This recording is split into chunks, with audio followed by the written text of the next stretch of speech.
अस्सलाम वालेकुम। Welcome to knowledge hub with Asif YouTube channel से। तो आज का हमारा टॉपिक है SQL, introduction to SQL. Actually SQL क्या होती है, ये शॉर्ट फॉर्म है स्ट्रक्चर क्यूरी लैंग्वेज। और इसका इस्तेमाल क्या होता है, एक्चुअली ये एसक्यूएल इस्तेमाल होती है आपके डेटाबेस से कम्युनिकेशन, आपके डेटाबेस से कम्युनिकेट करने के लिए। तो चलते हैं हम नेक्स्ट स्लाइड की तरफ। SQL is a language to communicate with database, और ये शॉर्ट फॉर्म है स्ट्रक्चर क्यूरी लैंग्वेज का, राइट। और ये हमें एक्चुअली एसक्यूएल हमें क्या प्रोवाइड करती है, क्या फैसिलिटी देती है कि आप अपने डेटाबेस से कोई भी इंफॉर्मेशन एक्सेस कर सकते हैं, उसको मैनिपुलेट कर सकते हैं।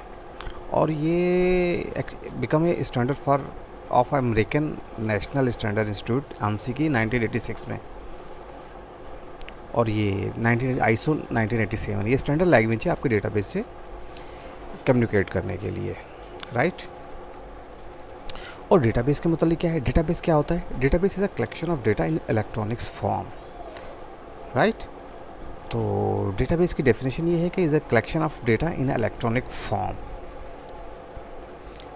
अच्छा, डेटाबेस से पहले क्या होता था, हमारे पास कुछ मैनुअल हम लोग एंट्रीज करते थे।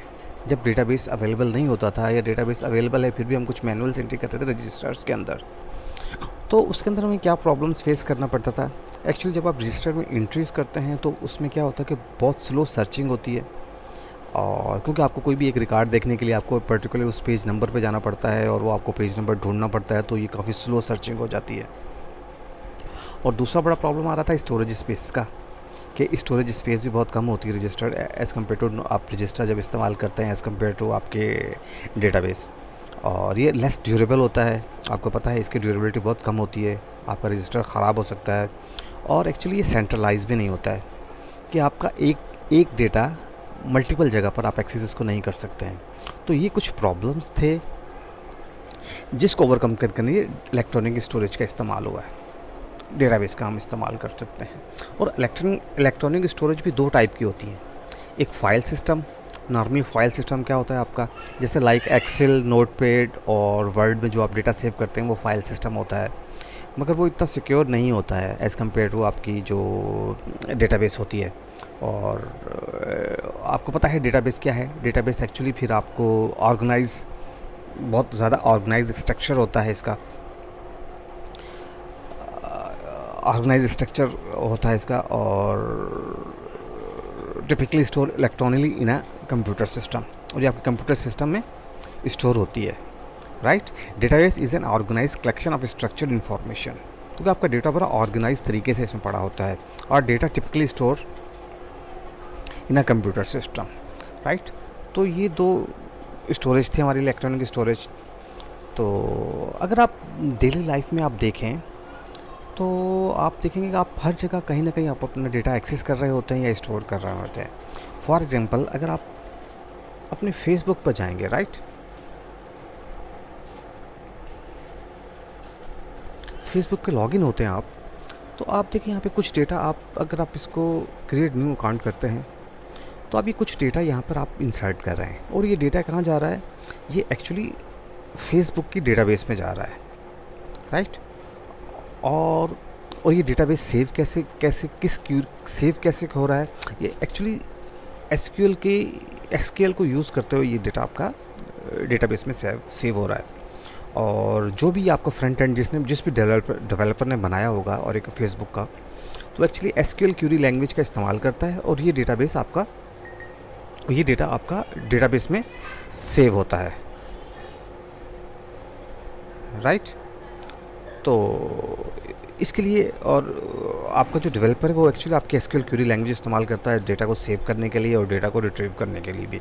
अगर आपको लॉगिन पेज नहीं है, अगर आप लॉगिन होते हैं, अगर आपका डेटाबेस आपका ये ऑलरेडी सेव है, और अगर आप लॉगिन हो रहे हैं, तो ये भी एक्चुअली आपका डेवलपर आपकी लॉगिन की इन्फॉर्मेशन ले रहा है वहाँ से, एसक्यूएल के थ्रू इन्फॉर्मेशन को वो फैच करता है और वैलिडेट करता है, और आपका जो भी पेज होता है उसको डिस्प्ले कर देता है।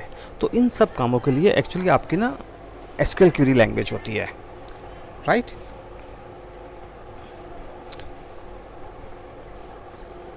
अच्छा, एसक्यूएल क्यूरी को भी हमने कुछ उसमें डिवाइड किया हुआ है एसक्यूएल कमांड्स को। तो सबसे डिटेल डेटा डेफिनेशन कमांड होती है, डेटा मैनिपुलेशंस कमांड्स होती हैं, एक DCL होती है, डेटा कंट्रोल होती है, ट्रांजैक्शन कंट्रोल लैंग्वेज होती है, और data Curie language, right. Actually DDL क्या करती है, ये आपके डेटाबेस, आपके टेबल्स के स्ट्रक्चर को कंट्रोल करती है, राइट। टेबल का स्ट्रक्चर क्या होता है, मतलब जैसे आपने टेबल क्रिएट करनी है, राइट, आपने टेबल क्रिएट करनी है, आपने टेबल, एक मिनट हम इस स्लाइड से समझते हैं। समझ लिया, आपने टेबल एक क्रिएट करनी है, आपने एक टेबल क्रिएट कर दी, राइट, ये आपकी DDL की कमांड है। आप क्या कह रहे हैं कि टेबल में मुझे कुछ इसको अल्टर करना है, राइट, इसको थोड़ा सा और मुझे बड़ा करना है, तो आप ये एक थोड़ा सा और बड़ा कर लें। तो एक्चुअली क्या करती है, ये सब अल्टर कर रही है आपकी टेबल। अगर आप इसको ड्रॉप करना है आपने, एक्चुअली ड्रॉप मतलब आपने टेबल को ख़त्म करना है, तो ये आपकी DDL की कमांड होती है। और एक होती है ट्रंकेट। ट्रंकेट एक्चुअली आपके जो रिकॉर्ड्स होते हैं उसको ट्रंकेट करती है, मगर साथ साथ इसका स्ट्रक्चर भी आपके डिलीट कर देती है, राइट। तो ये एक्चुअली आपकी जो टेबल का स्ट्रक्चर है, DDL कमांड,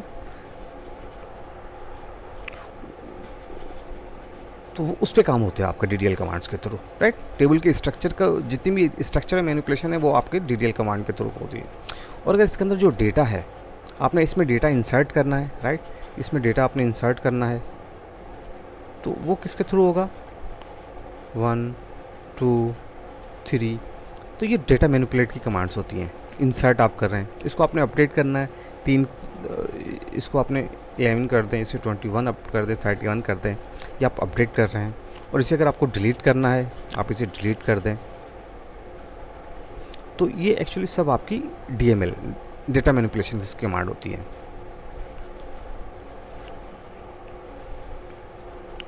और उसके बाद आती है डेटा DCL, राइट, डेटा।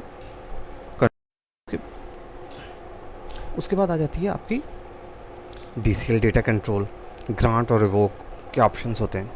और आपकी ट्रांजैक्शन कंट्रोल है, कमिट्स, रोलबैक, सेव पॉइंट, इसको हम डिस्कस करेंगे।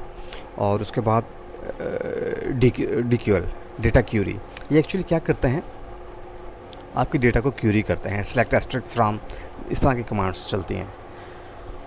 तो ये कुछ SQL की कमांड्स थी, तो इसके मुतालिक हमने बात की। नेक्स्ट लेक्चर में हम इंशाल्लाह हम बात करेंगे, इंस्टॉलेशन करेंगे ओरेकल डेटाबेस 19C की।